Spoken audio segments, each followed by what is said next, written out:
too.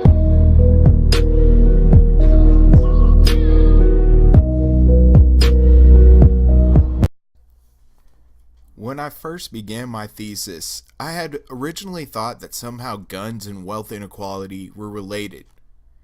I thought the relationship was the tactic of fear-mongering or threats of repealing the Second Amendment had led to an increased number of gun sales, which then led to the lower class of America investing much of their disposable income on guns to protect themselves from a tyrannical government.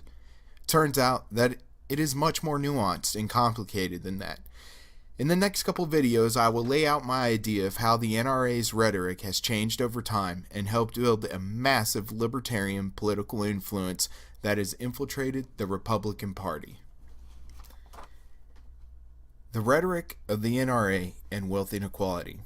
How a libertarian ideology has infiltrated the Republican Party and produced an environment conducive to greater wealth inequality.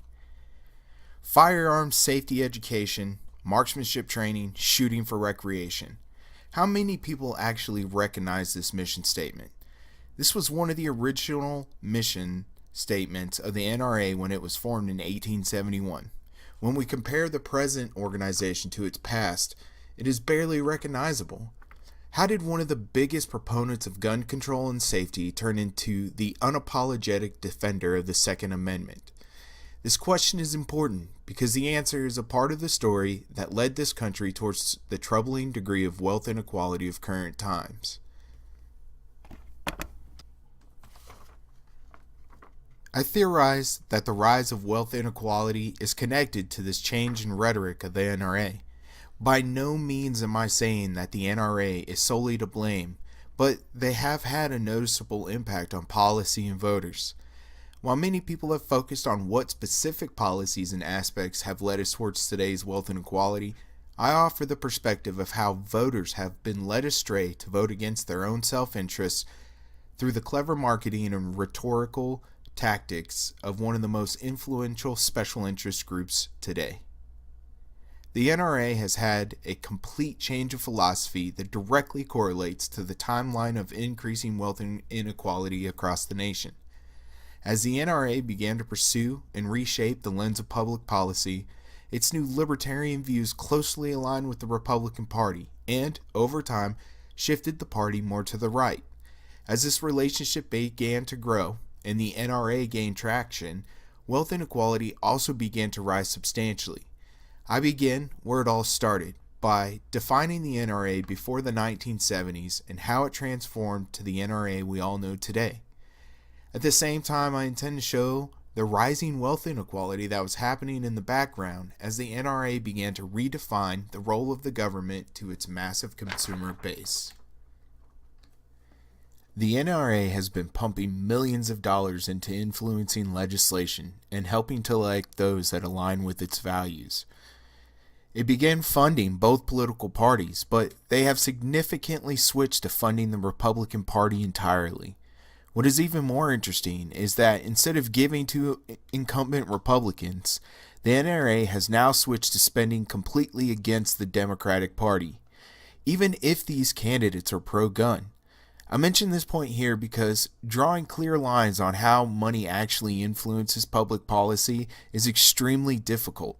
But the fact that the NRA does spend money on one party versus another is important to note.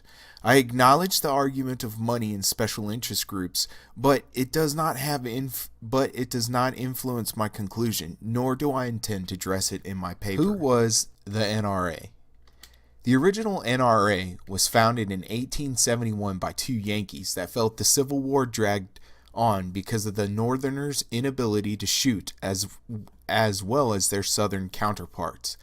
They got their initial ideas from the British marksmanship programs and felt that only private enterprise could promote and encourage rifle shooting on a scientific basis. The National Guard was just too slow to catch up with the growing need for better marksmen. This gave birth to a new competition to rival Britain's Wimbledon marksman tournaments in 1873. This was the era of the sportsmen. They enjoyed the sport of shooting, and it's said that marksman clubs began to outnumber golf clubs, with the help and organization of the NRA. In February 1903, Congress jumped on the marksmanship train, and an amendment to the War Department Appropriations Bill established a National Board for the Promotion of Rifle Practice, the MBPRP. This government advisory board became the predecessor to today's Corporation for the Promotion of Rifle Practice and Firearms Safety Incorporated, that now governs the CMP. The bill appropriated money to hold national tournaments and directly contributed to the NRA. In 1907, the national matches were moved to Camp Perry. The War Department spends about $500,000 a year to conduct these tournaments. In the past, surplus military gear was even donated to the NRA. Beginning in the 1920s, the NRA began writing legislation for gun control. State gun control laws were the norm, and after Al Capone's St. Valentine's Day Massacre in 1929, the NRA helped draft the first federal gun control policies.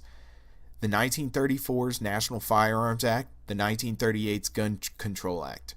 Carl Frederick, the NRA president in 1934, during congressional NFA hearings testified, "I have never believed in the general practice of carrying weapons. I seldom carry one. I do not believe in the general promiscuous toting of guns. I think it should be sharply restricted and under licenses." On November 1963, after the assassination of President Kennedy, it was found that Oswald had ordered the weapon from an ad in the NRA's magazine.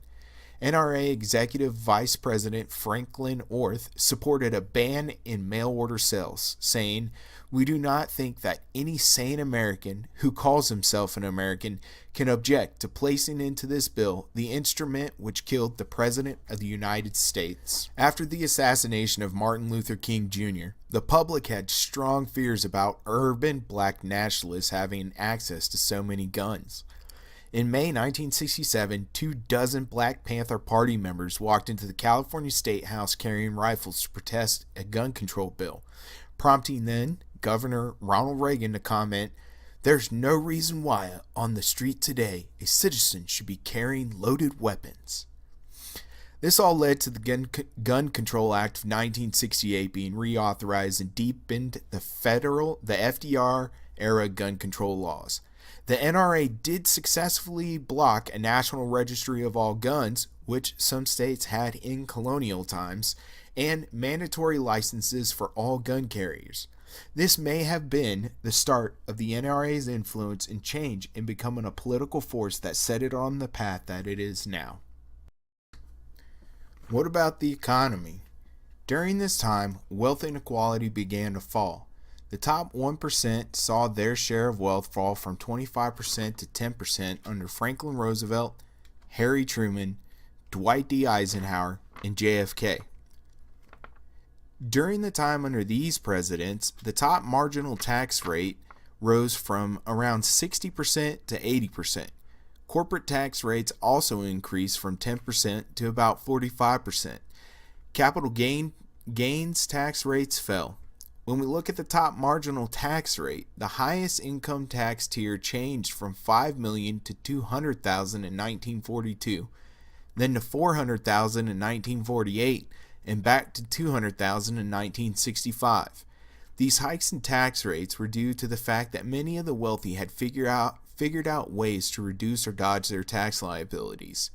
A higher marginal tax rate would lead to a liability that was equal to a lower tax rate after all exemptions were claimed by corporations. The bottom rate on regular income tax also rose about the same amount as the top did. Not only were the wealthy paying more, so was the bottom portion of society too. Everyone contributed to their share of taxation. While the bottom percentage may have received more in the form of assistance from the government, they still paid a share of the increase in proportion to the top percent. This tax generally targets the transfer of wealth instead of income, the federal estate and gift tax. Before the 1970s, these taxes were substantial, with very low exemptions. The maximum estate tax reached 77% in the years of the lowest wealth inequality. The maximum gift tax rate is also just as high during this time period as well. Exemptions for both of these taxes are so extremely low when compared to the rates of the last 10 years. Is it a mere coincidence that wealth inequality in America was at its lowest when the taxes below were at their highest?